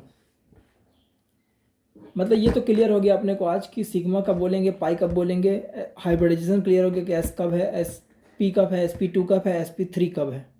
ठीक है, अब बच्चों एक वर्ड आता है अपने सामने DOU, डिग्री ऑफ अनसेचुरेशन। समझते हैं ये क्या है। देखिए डिग्री ऑफ सेचुरेशन अनसेचुरेशन समझने से पहले मैं ये समझा देता हूँ कि सेचुरेशन और अनसेचुरेशन किसे कहते हैं। सेचुरेशन, सेचुरेशन वर्ड हम तब यूज़ करते हैं जब किसी भी मॉलिक्यूल में कोई भी डबल बॉन्ड प्रेजेंट ना हो, मतलब सबके सब बॉन्ड कैसे हो, सिग्मा बॉन्डेड हो, सिंगल बॉन्ड हो, सिग्मा बॉन्डेड हो। और अनसेचुरेटेड का मतलब क्या होता है, उसके बीच में कहीं भी अगर एक भी डबल बॉन्ड आ गया तो वो कैसा हो जाएगा, अनसेचुरेटेड। ठीक है, अब डिग्री ऑफ अनसेचुरेशन हम पढ़ रहे हैं, तो डिग्री ऑफ अनसेचुरेशन में हमको ये मालूम चलेगा कि किसी भी कंपाउंड को सिंगल बॉन्डेड बनाने के लिए या तो फिर किसी भी रिंग कंपाउंड को ओपन करने के लिए जितने भी एक्स्ट्रा बॉन्ड रिक्वायर्ड हैं, जितने भी एक्स्ट्रा बॉन्ड रिक्वायर्ड हैं वो उस कंपाउंड का डिग्री ऑफ अनसेचुरेशन है। कैसे, देखिए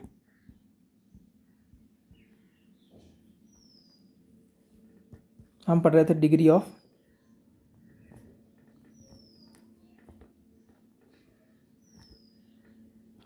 अनसेचुरेशन, ये लास्ट टॉपिक है इसका इंट्रोडक्शन का।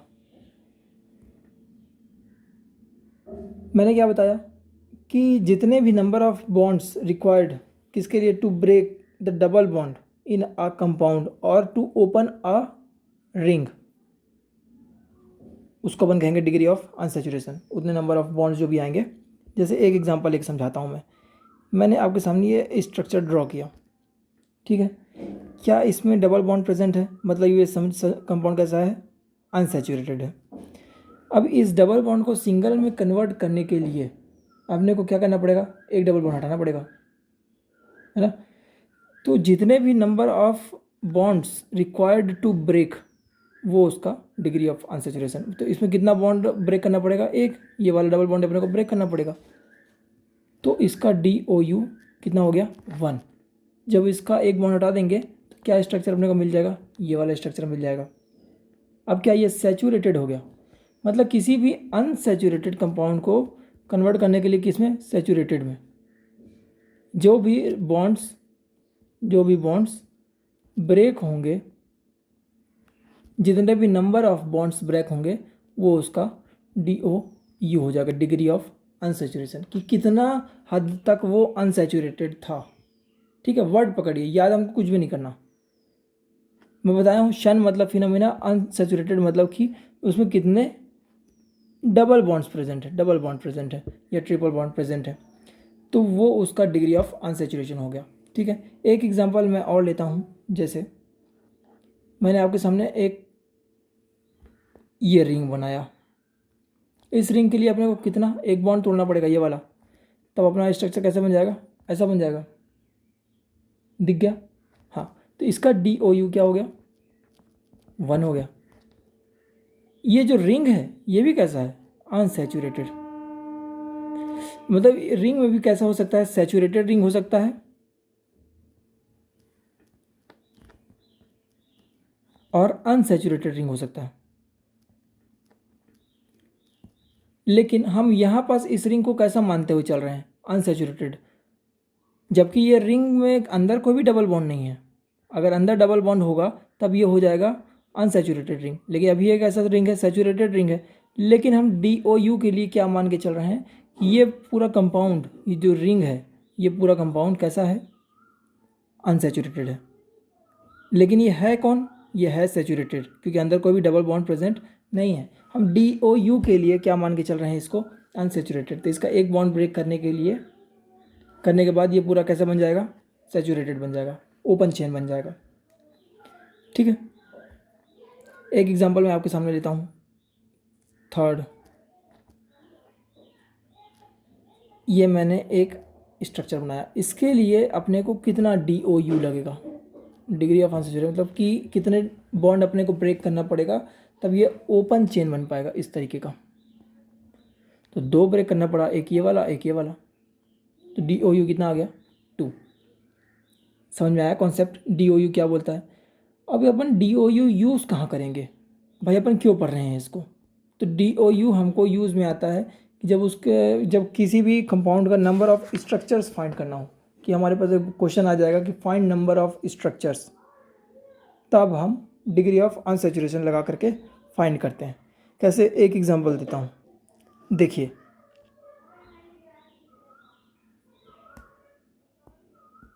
यहाँ पास DOU 1 आया था, फर्स्ट एग्जांपल में ये 1 आया था, ठीक है, मतलब एक पाई बॉन्ड दिख गया। ठीक है, अब ये रिंग वाले में अपना DOU 1 आया था, मतलब एक रिंग दिख गया, एक रिंग दिख गया। हाँ, अब अगर DOU 2 आता है, मतलब एक पाई बॉन्ड और एक रिंग, एक पाई बॉन्ड और एक रिंग। तो आइए मैं इसका कंक्लूजन आपके सामने लिखता हूँ।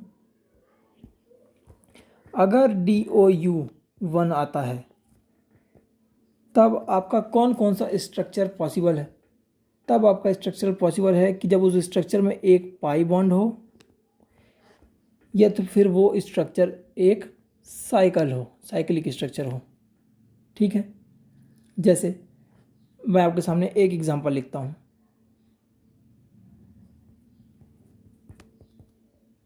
C4H8। अब मेरे को पूछा गया क्वेश्चन में कि C4H8 का टोटल पॉसिबल स्ट्रक्चर्स बनाइए। तो पहले मेरे को इसका DOU कैसे कैलकुलेट करूं, है ना। तो DOU कैलकुलेट करने का एक फॉर्मूला होता है, आइए फॉर्मूला बताता हूं।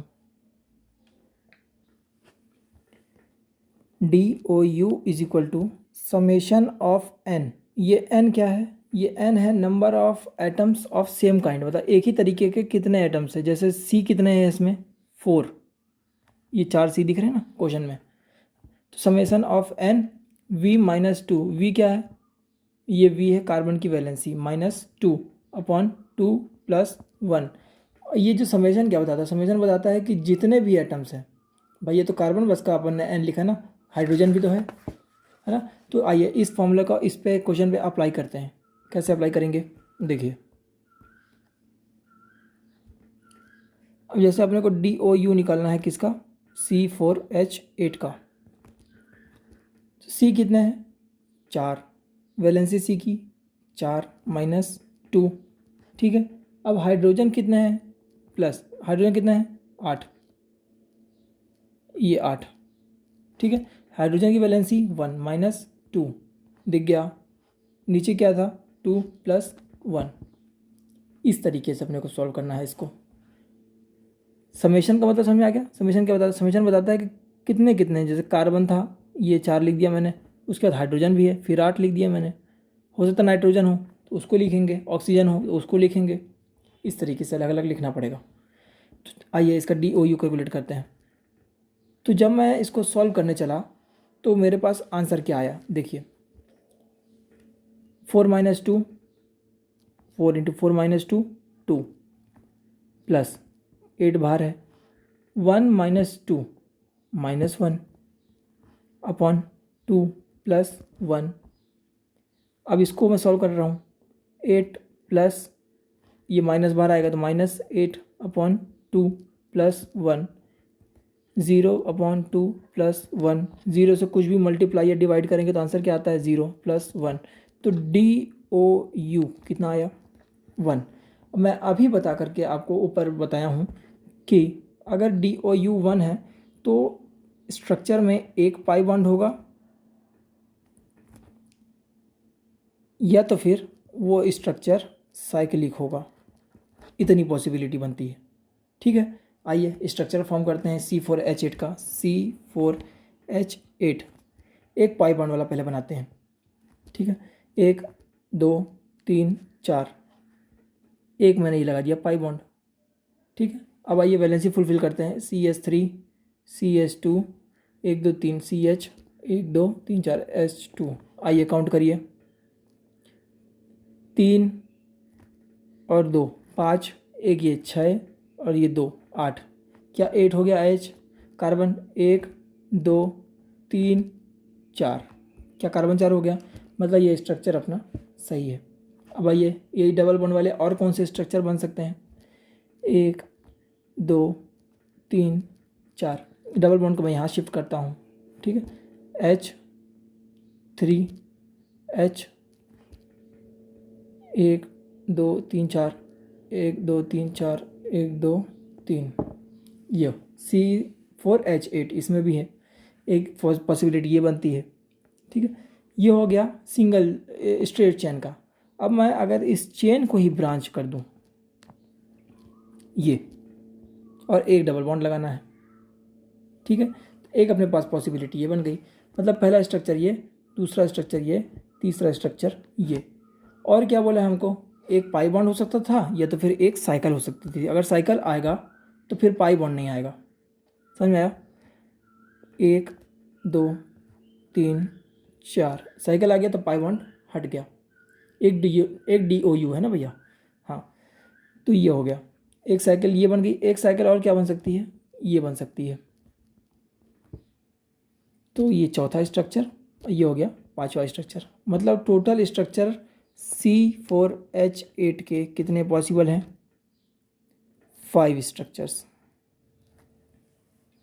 तो DOU का कॉन्सेप्ट समझ में आ गया, कहाँ यूज़ में आएगा, क्यों यूज़ में आएगा। DOU यूज़ में आता है तब जब अपने को नंबर ऑफ स्ट्रक्चर्स फाइंड करने होते हैं।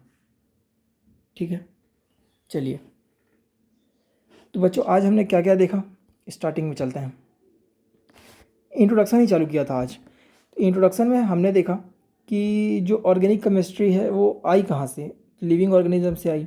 बर्जीलियस ने वाइटल फोर्स थ्योरी दिया तो उसका वाइटल फोर्स थ्योरी तो कैंसिल हो गया, क्यों, क्योंकि लैब में सिंथेसाइज हो गया ऑर्गेनिक कंपाउंड। वोलर ने पहला कंपाउंड, जो फर्स्ट कंपाउंड पूरे यूनिवर्स में ऑर्गेनिक कंपाउंड जो सिंथेसाइज हुआ लैब में, वो क्या था, यूरिया। किसने किया था, वोलर ने। फिर कोल्बे ने एसिटिक एसिड किया, बर्थेलॉट ने मीथेन गैस का किया। ठीक है, अब आते हैं अगला, मॉडर्न डेफिनेशन देखे थे अपन, कार्बन हाइड्रोकार्बन और डेरिवेटिव्स, इसकी स्टडी को बोलते हैं अपन ऑर्गेनिक केमिस्ट्री। ठीक है, अब आता है कि बॉन्ड फॉर्मेशन का स्टेप देखा था अपन ने, तो ग्राउंड स्टेट से जाता है एक्साइटेड स्टेट में, ये सब चीज़ देखी अपन ने। फिर क्या देखा, फिर हमने सिग्मा बॉन्ड के बारे में जाना, सिग्मा बॉन्ड क्या होता है, पाई बॉन्ड क्या होता है। ठीक है, कुछ हमने वो भी देखे कि कौन कौन से ऑर्गेनिक नहीं है कार्बन रखने के बावजूद भी, तो अपने को पता चला मोनोऑक्साइड और डाइऑक्साइड ये नहीं है। ठीक है, सब ऑक्साइड नहीं है। सब ऑक्साइड और सेस्की ऑक्साइड कब बोलेंगे ये देखा हमने, 3 2 अगर है सब ऑक्साइड, 2 3 अगर है तो सेस्की ऑक्साइड। ठीक है, हाइब्रिडाइजेशन की बात करने गए थे, फिर अपन हाइब्रिडाइजेशन देखा अपन ने। हाइब्रिडाइजेशन क्या होता था कि एटॉमिक ऑर्बिटल्स जब डिफरेंट एनर्जी के और डिफरेंट शेप के, या तो फिर अपन कहें कि लगभग सेम एनर्जी के और डिफरेंट शेप के इंटरमिक्स होते हैं और क्या देते हैं, सेम एनर्जी और सेम शेप के देते हैं, क्या, हाइब्रिड ऑर्बिटल्स। उस हाइपोथेसिस को अपन ने बोला था हाइब्रिडाइजेशन। ठीक है, तो हमने समझा, फिर अपन ने देखा sp sp2 sp3 है ना, ये सब अपन ने देखा। अब क्या है, लोन पेयर्स के बारे में समझा कि लोन पेयर को अपन शेप में गिनती नहीं करते हैं, लेकिन हाइब्रिडाइजेशन में लोन पेयर को गिनती करते हैं। पाई बॉन्ड को दोनों में ही गिनती नहीं करते हैं। ठीक है, अब और आगे चलते हैं। और आगे अपन ने इलेक्ट्रॉन नेगेटिविटी देखा कार्बन का, sp3 का सबसे कम होता है, sp का सबसे ज़्यादा होता है। क्यों? क्योंकि परसेंटेज एस करेक्टर सबसे ज़्यादा होता है sp में, जो कि है 50%। sp3 में सबसे कम होता है, जो कि है 25%। ठीक है, वैल्यूज़ अपन ने देखी थी 3.25, 2.75 और 2.48। अब primary carbon, secondary carbon, tertiary carbon, ये सब देखा था। अगर कार्बन एक कार्बन से या तो कोई भी कार्बन से अटैच नहीं है तो प्राइमरी कार्बन, दो कार्बन से अटैच है तो सेकेंडरी कार्बन, तीन कार्बन से अटैच है तो टर्शरी कार्बन, फोर कार्बन से अटैच है तो क्वाटरनरी कार्बन। हाइड्रोजन देखा था अपने। प्राइमरी हाइड्रोजन क्या होता है?